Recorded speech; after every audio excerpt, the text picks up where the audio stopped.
Good morning, everyone. My name is Stephanie Romano, and I'm one of the regional paramedic educators with Base Hospital. Welcome to yet another paramedic rounds via webinar. This one's going to be on anaphylaxis. If you've never been to a webinar with us quite yet, what you'll see is a PowerPoint in the background, and you'll hear some voiceovers by myself and some other presenters. And we'll kind of walk you through just a case study in this case for anaphylaxis. If you've never seen this before, you'll see a control panel on the right-hand side of your screen. In that control panel, there's a questions box and a chat box. So in that questions box, you're welcome to send us any questions throughout the call or throughout the presentation. And you'll also see a hand on the left-hand side of your control box. If you have any questions and you happen to have a microphone, you're more than welcome to put that hand up, and we'll see if we can maybe unmute you and have you ask your questions live. If you happen to be watching the webinar with somebody else and you've only logged on through their name, just send us a quick chat and we'll make sure that you're on the attendance report. So with me today we have Dr. Adam Duplo, one of our local medical directors, who will be presenting with us. And we also have Stephanie Grant, who's a PCP with Elgin St. Thomas EMS, and will be presenting an actual case study that happened in that region.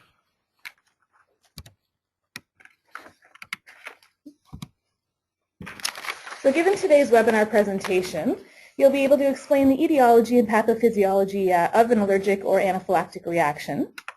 You'll be able to describe the basic pharmacology of diphenhydramine, salbutamol, and epi in relation to an allergy or anaphylaxis. And you'll be able to apply the appropriate management to those calls based on the case study that we'll be presenting. And then you'll be able to demonstrate the proper application of the medical directive. So I'd like to introduce Stephanie Grant, again PCP from Elgin County, who was present on this call. And she's just going to walk us through basically the presentation of the call and her feelings related to that patient presentation. So we called for code 4 for an allergic reaction for a male patient with a known allergy to peanuts. Patient was at work, purchased a Danish from the cafeteria, and it contained almonds. Patient went to the medical clinic at work and was given 50 milligrams Benadryl before EMS arrival. Patient does have a history of anaphylactic reactions and no prescription for an EpiPen. So before EMS arrival, patient was complaining of mouth swelling, shortness of breath, and some tingling in his cheek. At EMS arrival, patient states that he's feeling better after his initial admission of Benadryl. So patient's now complaining at EMS arrival of slight shortness of breath, some tightness in his throat, some cheek tingling, no tongue swelling, no adventitious breath sounds, no nausea, vomiting, or diarrhea, no urticaria, no pruritus, and vitals initially, heart rate 79, regular and full, blood pressure 143/98, GCS 15, and all his vitals remain stable throughout the call. Sorry guys, before we move on to the next one here, I'm actually going to put up a poll question. So based on what you've heard so far, would you administer epi to this patient?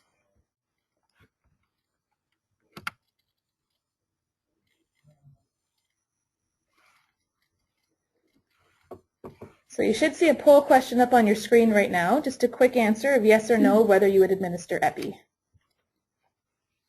I'll give you just a few seconds to answer that.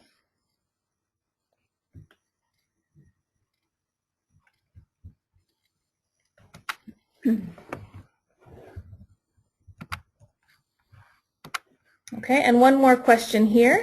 Do you think, based on what we've presented so far, that this is a case of anaphylaxis? So again, you'll answer either yes or no in this case.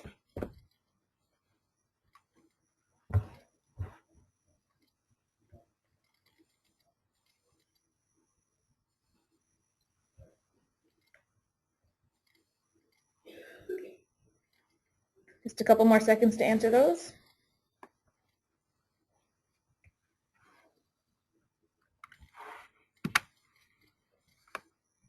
Okay, great. So we'll move on with the rest of the presentation, and then we're actually going to ask those questions again at the end of the presentation and see if any of your opinions have changed. Okay, so my initial thoughts were patient's not displaying signs of severe life-threatening anaphylaxis at this time. He's got no stridor, mild shortness of breath, no urticaria. His BP is greater than 90 systolic, and no adventitious breath sounds. So I'm thinking that it's an allergic reaction that this patient is suffering from. I'm going to monitor his vitals, give him some O2, and consider epi or Benadryl. Perfect. And now I'll introduce Dr. Adam Duclo, again, one of our local medical directors, to take us through sort of the nitty-gritty of allergic and anaphylactic reactions. Thank you very much to both Stephanie Grant from Elgin County for coming in and presenting this interesting case that is very common in practice, not only for paramedics, but for emergency physicians and other healthcare providers. There's no doubt that there are many cases in the gray zone between severe anaphylactic reaction requiring epinephrine or an anaphylactic reaction requiring epinephrine and those that are a mild to moderate allergic reaction that can be treated with other methods such as Benadryl or other anti-allergic medications. And this case represents one of those, in my mind, that sits on the fence between requiring or not requiring epinephrine. The reasons to give epinephrine are based on the pathophysiology. So is it a simple allergic reaction or an exaggerated immune response by your body, or is it an anaphylactic reaction that is life-threatening because it involves more than one system and it can affect your airway, breathing, and circulation? The pathophysiology behind an allergic reaction is basically your body's response to something that it doesn't like or doesn't recognize as being normal for your own intake or your own exposure. The primary response of your body is from an exposure to that antigen, a protein, or other antigen. Your lymphocytes, or part of your immune system, recognize that antigen as being foreign and results in this immune response. Your lymphocytes will mature into B and T lymphocytes, which essentially remember what's foreign and what's not foreign to the body. B lymphocytes produce antibodies or another type of protein to interact with the antigen, whereas T lymphocytes will interact directly with that antigen. When someone's having an anaphylactic reaction, it's almost always a secondary response. So someone has been exposed to an antigen or protein at some point in time, and on re-exposure to that antigen, the immune response is exaggerated such that it becomes life-threatening. This is because your lymphocytes have that memory that I talked about and release antibodies in a much faster rate and in much greater numbers. Those antibodies will attach to what are called basophils and mast cells, another component of the immune system. The basophils and mast cells release histamine and leukotrienes. So the majority of your anaphylactic reaction is related to histamine release or massive histamine release. And you get the wheezing from bronchoconstriction, you can get vomiting and diarrhea or abdominal pain from increased GI motility. You get peripheral vasodilation resulting in that urticaria or flushed and warm skin. Gastric acid secretion, again, resulting in abdominal pain, GERD symptoms or vomiting. And then increased vascular permeability, which leads to the leakage of fluid into your third spaces, essentially resulting in peripheral edema or swelling. Leukotrienes, another protein involved in, or mediator of immune response, result in bronchoconstriction, coronary vasoconstriction, as well as increased vascular permeability. But their onset is delayed relative to histamine. So histamine is almost immediate within seconds to minutes of an exposure to an antigen in a secondary response, whereas leukotrienes, you're looking at more in the range of 15, 20, 30 minutes down the road, if not longer. So clinically, what do we see in an allergic reaction as opposed to an anaphylactic reaction? I think anyone who is practicing as a paramedic or other healthcare provider has likely seen both at some point in time in their career. Definitely an allergic reaction. In fact, many of us have probably had them ourselves. So urticaria, or that raised welt-like rash that's quite itchy and can be in certain areas of your body or diffuse, is one of the most common symptoms. Itchiness is probably the most common symptoms. Other things we think about are watery eyes, runny nose, those types of sort of what we would call mild allergic symptoms. If you're getting onto the anaphylactic reaction end of the spectrum, we always start by saying life-threatening. We say this because if it's not treated, that's where you can end up. And in fact, unfortunately, in some cases, even when it is treated, it can be a life-threatening reaction. So in terms of your airway problems, laryngeal edema, so swelling around your vocal cords, bronchoconstriction, so tightening up of those airways causing wheezing, tachycardia, hypotension, so it's this response of your peripheral vessels and your vascular permeability that leads to hypotension, because essentially all your intravascular fluid is leaking out into spaces where it can't be used to help with your blood pressure. Decreased level of awareness, whether secondary to, or most often secondary to that hypotension or hypoxia from bronchoconstriction or airway obstruction from laryngeal edema. And then nausea and vomiting and diarrhea, like I mentioned earlier, secondary to histamine effects on your gastric motility and other intra-abdominal organs. So what about the management? We all are aware of the sort of major steps. BLS management is vital in anaphylaxis as it is in all other illnesses. Good oxygen administration and airway management, followed by epinephrine if indicated, diphenhydramine or Benadryl, and salbutamol or Ventolin. I'm going to go through each of these briefly to talk about why they work or what they do in the cases of anaphylaxis. So epinephrine is the sort of be-all and end-all of catecholamines, otherwise known as adrenaline. It has both beta-1 and beta-2 effects, so inotropy and chronotropy, or increasing heart rate, increasing contractility, and then beta-2 effects being bronchodilation, or opening up those airways to allow more air or oxygen to enter your lungs and be eventually obviously into your bloodstream. It also has alpha effects of potent vasoconstriction. So we talked about histamine causing vasodilation. The epinephrine alpha effects will squeeze your blood vessels in the periphery and help keep that blood or intravascular volume intravascular. It's administered intramuscularly. That used to be that we would give it either sub-Q or intramuscularly, but about 5 years ago, the international guidelines changed to recommend that it's always given intramuscularly. This is this change is due to a theoretical construct that something given sub-Q in a patient who has leaky vessels or increased vascular permeability may not have the greatest circulation going from the sub-Q space back into their intravascular vessels, whereas intramuscularly you're much closer to the blood vessels, there are more blood vessels, and you're more likely to get the epinephrine into the circulation. Epinephrine's onset is within minutes.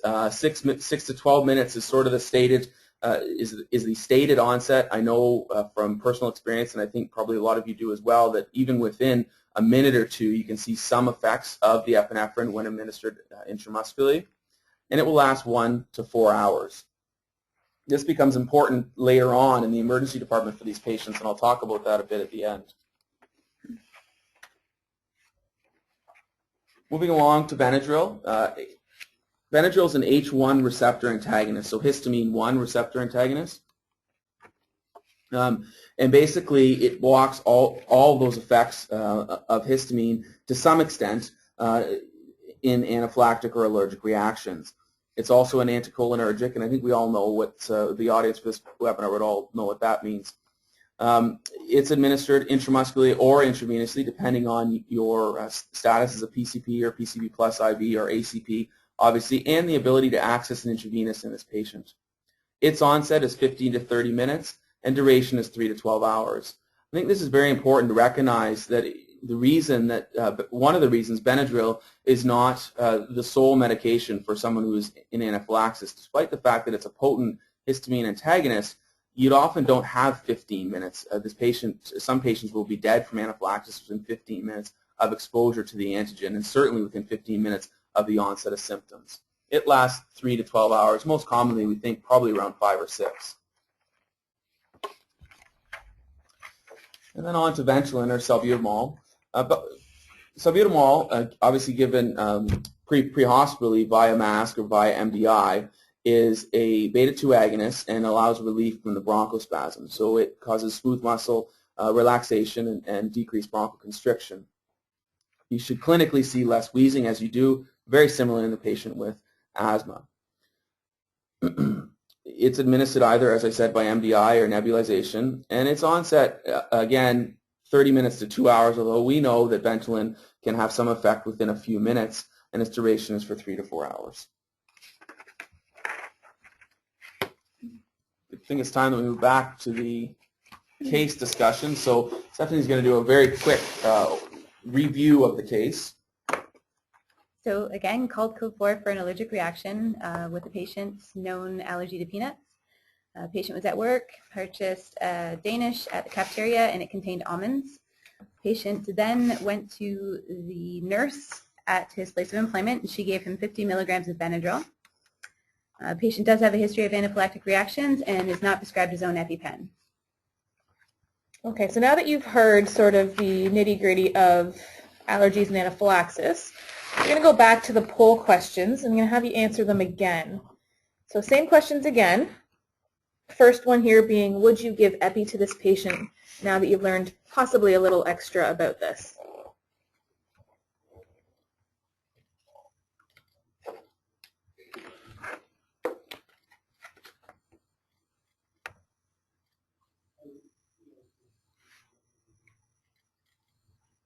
I'll just give you a few more seconds to answer that.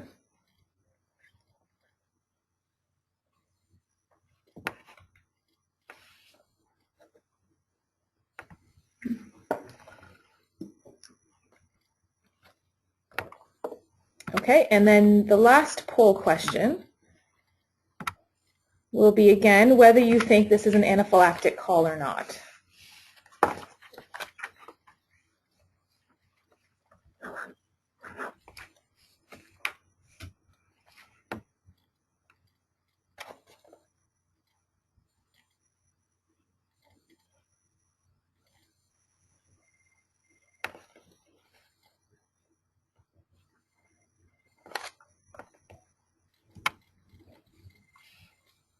Okay, so moving on, we're going to have Stephanie Grant again give us sort of her initial and ongoing impression of this call as she was going through it. Okay, so came in and I saw the patient. He wasn't in any obvious respiratory distress. GCS of 15. Patient was complaining of slight shortness of breath. And he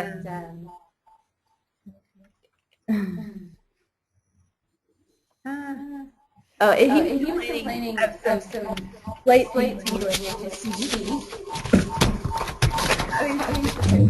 Sorry, guys.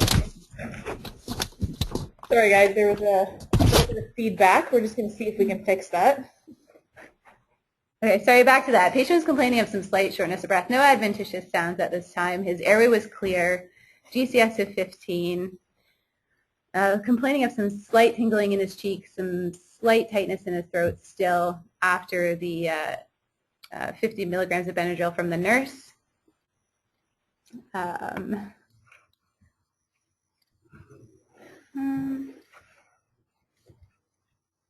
Sorry, he's not complaining of any dizziness or headache, no nausea or vomiting, no loss of consciousness either before EMS arrival. So I was basically leaning towards giving him Benadryl and watching his airway, continuing monitoring his vitals, and with the O2. Returned to C-test 2 to emerge, and didn't have any change of symptoms or vitals en route or during the call either.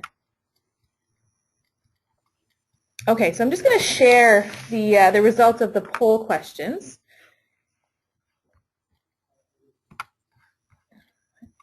Okay, so the first time we showed the poll question of whether you would give Epi for this patient, we had 37% of you say yes and 63% say no.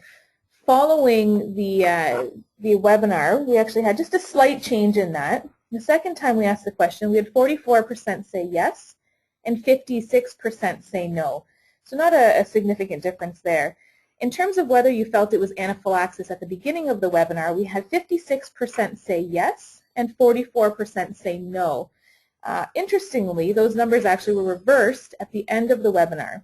So when we asked it the second time, we had 42% say yes and 58% say no. So almost a complete reversal in whether you thought this was an anaphylactic call or not. I think this, it's Adam again, I think this very well represents or presents the point that anaphylaxis and allergic reactions are on a spectrum, and there are some cases that are clearly anaphylaxis and some cases that are clearly not anaphylaxis. But most cases are somewhere in the middle, and it's up to the person that's on the scene seeing the patient or in the emergency department seeing the patient to make that clinical judgment based on their history, their physical, their end of the bed exam, and the vital signs that the patient has. This case specifically that Stephanie had in Elgin County presents his point to a T, and I think it's not surprising that our polls were essentially 50-50 for both questions. And we presented them this way in order to help confirm, I guess, our thoughts, but also reassure to paramedics that are practicing that there are patients that are in this gray zone. When this case was looked at by a base hospital auditor, they thought it was a potential error, or potential major error, because epinephrine wasn't given for anaphylaxis. When that happens, it goes to the local medical director to review, and I looked at it, read through the case, and said, well, I might have given epinephrine in this case, but I wasn't in front of the patient. The vital signs were normal, and you could easily argue that this is a mild to moderate allergic reaction and not a case of anaphylaxis. So Stephanie, the paramedic, didn't hear about the case until we asked her if we could present it in the webinar as a gray zone type case of allergic reaction to or anaphylaxis. So I don't think anyone was wrong in any of those polls. I think the answers that everyone gave were correct, because it isn't clear from what we have in terms of documentation, and even from Stephanie's description. So having the faith that I have in all the paramedics in our region, and definitely Steph sitting next to me right now, I think that she did the appropriate, or gave the appropriate medication and appropriately acted not giving epinephrine because she was in front of the patient. That being said, with the information I have, if one of the paramedics had given epinephrine, I don't think that would have been wrong either in this case. It doesn't make it any easier to know that things are so gray, but I think knowing what truly represents anaphylaxis and who definitely needs epinephrine is the most important point here. And being willing, when you're on scene with a patient, to recognize the patient that's getting worse as opposed to staying the same or getting better. This patient had been given Benadryl by a nurse, and that may have aborted some of their symptoms and kept them away from that cusp of severe life-threatening anaphylaxis. If the patient had their vital signs go down, or blood pressure go down, or heart rate go up, or got more short of breath while Stephanie was with the patient, I would expect at that point in time for her to change her mind and give the patient epinephrine. And I know from talking to her that she was prepared to do that. So I don't see that there's any questions coming up at this point in time. So I'm going to move on to what happens to the patient, this type of patient, or any patient with an allergic reaction in the emergency department. I'm going to focus on the patient that truly had an anaphylactic reaction and most likely received epinephrine pre-hospital. On arrival, in most emergency departments, that patient will receive at least 2 other medications. I would hope in all emergency departments they'll receive a dose of steroids. That could either be prednisone, 50 milligrams by mouth, or something called solumedrol, an intravenous steroid. The reason we do this is because of that duration of action of epinephrine is only up to kind of a couple hours, but usually less than an hour. If we don't get another form of immune modulating agent, such as steroids, on board, the patient is very likely to have a rebound reaction within an hour or two and require repeat epinephrine. Steroids help prevent this need for recurrent use of epinephrine. We also give Zantac or ranitidine. You may recognize that as a common over-the-counter medication given for reflux or heartburn, but it's a histamine 2 receptor antagonist. So you remember when we went through the pathophysiology that there were both H1 and H2, or histamine 1 and histamine 2 effects in allergic reactions, and Benadryl only acts on the histamine 1 receptor. So the evidence isn't clear whether or not this is helpful, but it seems to make sense that if you give Zantac, a histamine 2 inhibitor, that it would have some help in preventing worsening allergic reactions. Lastly, and probably most importantly, anyone who receives epinephrine should be observed in the emergency department for at least 6 hours. Again, this is because of the possibility of a rebound reaction despite our best efforts with steroids and Zantac and Ventolin and oxygen and Benadryl, very occasionally some patients within that first 6-hour period will have a recurrent severe anaphylactic reaction requiring epinephrine and potentially airway management.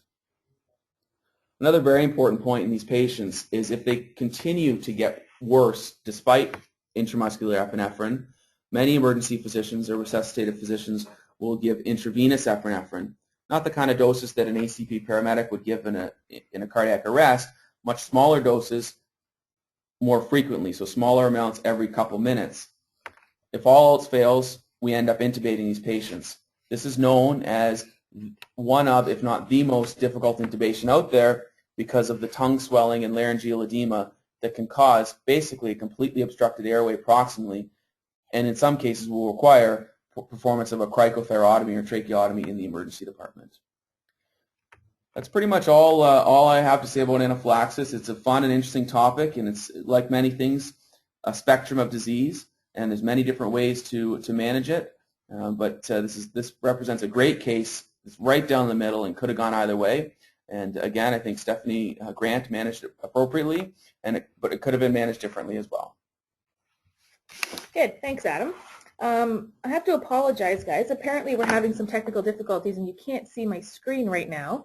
I'll assure you, though, that you're not missing a whole lot. There were only 3 slides left, and we'll make sure to put up the PowerPoint on our website. So if you do want to have a look at our reference slide, then it will be definitely up on our website. So I'd like to open this up right now to questions, if anybody has any. So if you have a microphone, you can raise your hand on your control panel, and we can see that, and we can unmute you, and we can sort of hear you live and asking that question. Otherwise, you're welcome to put any questions in the chat box, and we can read those out and answer those for you.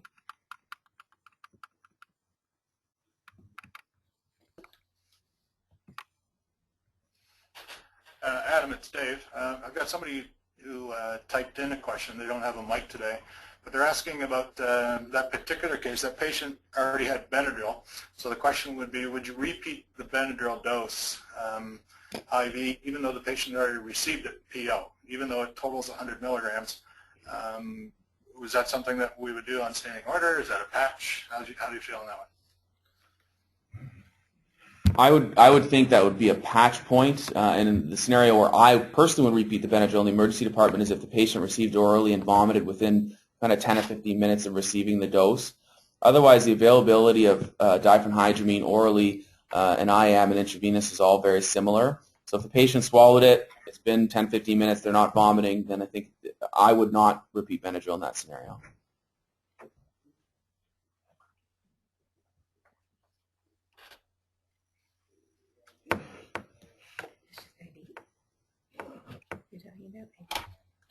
Yeah. All right. Any other questions, Dave? Waiting to see any pop up or see any hands crop up. I know the presentation itself, I know the visual part went down, but hopefully everybody is still chatting and still has the audio, but I don't see any questions cropping up. Really, the last slide was the references that everyone missed. Yeah, and I explained that to everybody, so we will put the full PowerPoint on our website so people can catch that, but it was the references, and there was maybe one slide that talked about what we would do in the emerge department. Go over that. But, we'll post that on our website. I was hoping to get a question because we do have somebody watching today, or now listening today, all the way from Australia. But I think everybody else in the place is sleeping, so I don't think he actually wants to make too much noise while he's there. Oh, wait a minute. He says he's going to ask one, but he has to go up to the garage first so nobody hears him.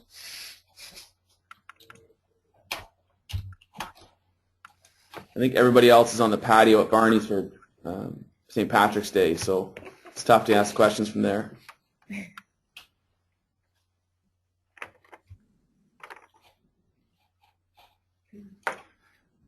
One more question that's typed in, Adam.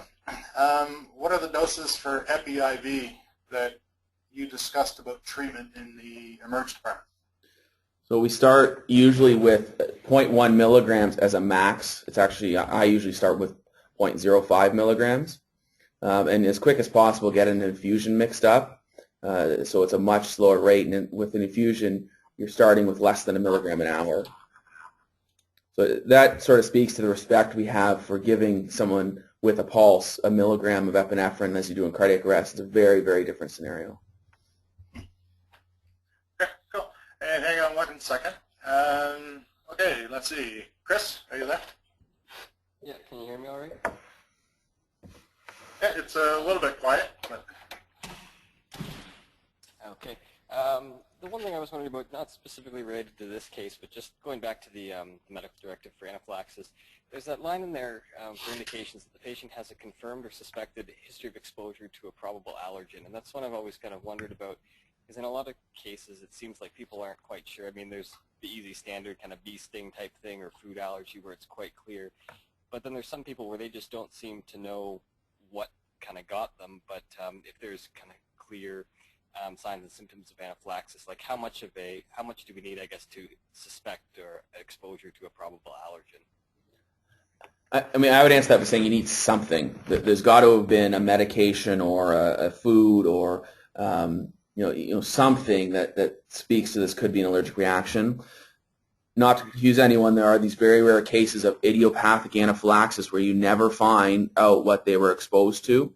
So those cases do exist where there truly may not have been an allergen exposure, but that's very rare and very few and far between.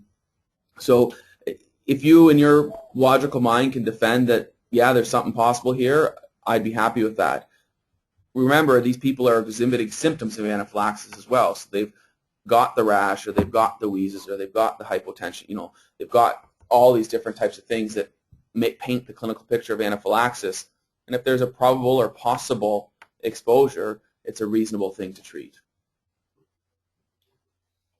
So again, it's kind of gray, but I think I'm comfortable that the paramedics that work within our region would be able to make a decision, is there a possible exposure?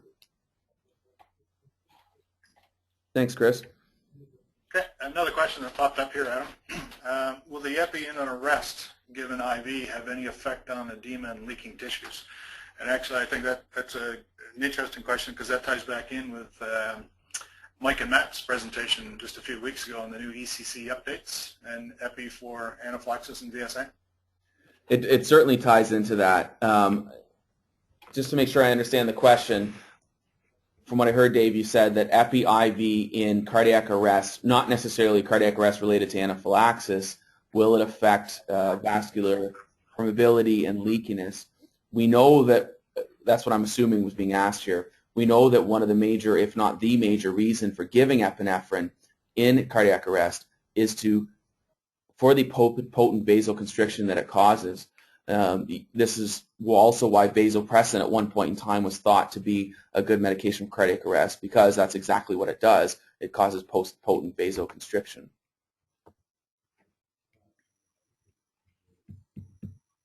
Hope that answers the question. Maybe if someone can clarify if they're looking for something different.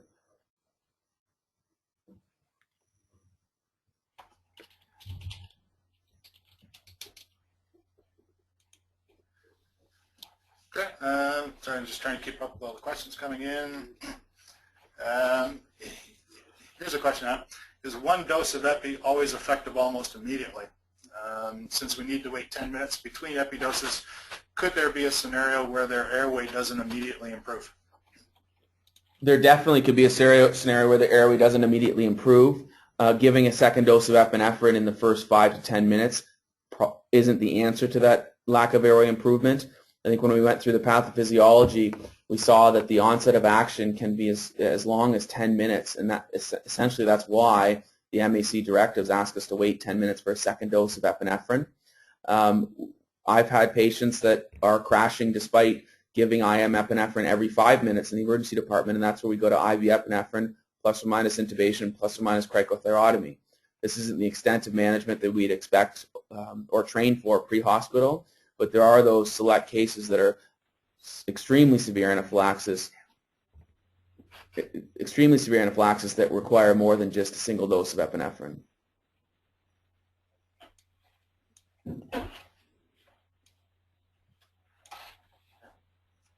Okay, my apologies. This is quite the technical day. We've had issues with the screen freezing up on us, and actually I just I got kicked out, so I'm back in now.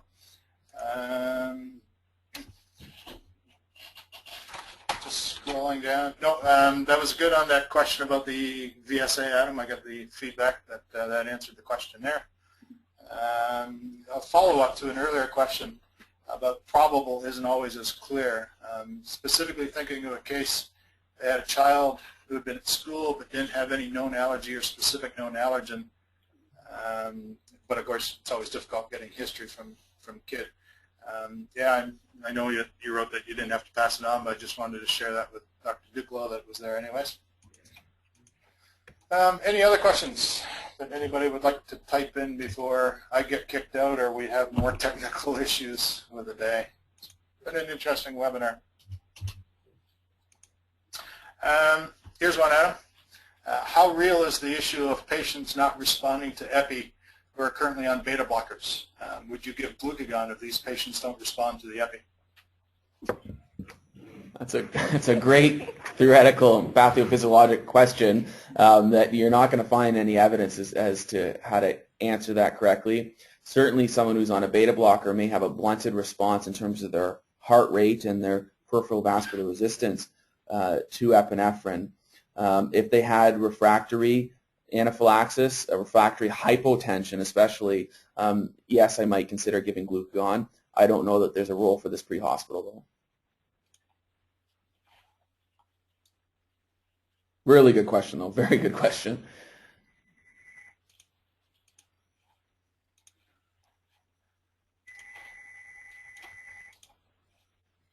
And I think, hang on, let me see if I can find another question here. No, I don't see any, but if just in case anybody's put in a question, because I did bomb out. I'll follow up to that one actually, Adam. How much glucagon would usually be given to counter a beta blocker? As much as you need.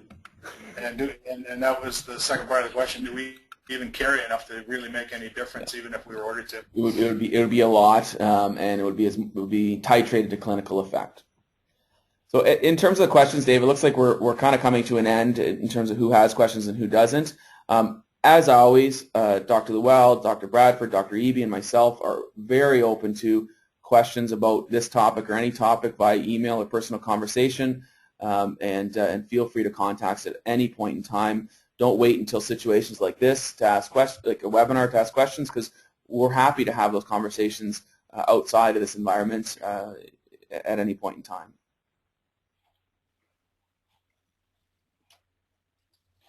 Okay, well, I think we'll bring it to an end. So Stephanie, you got to wrap up on that, or?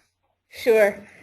Just a thank you to everyone involved. Obviously, Dave for being in the background on the chat and offering questions. To Dr. Duclos here for obviously giving us the background information for anaphylaxis. And a big thank you to Stephanie Grant for coming down to the London offices and for sharing this case study with us. And for those of you who are interested in more webinars, there aren't any dates yet set for the next one, but keep an eye out on your email because we will be sending out a few more shortly.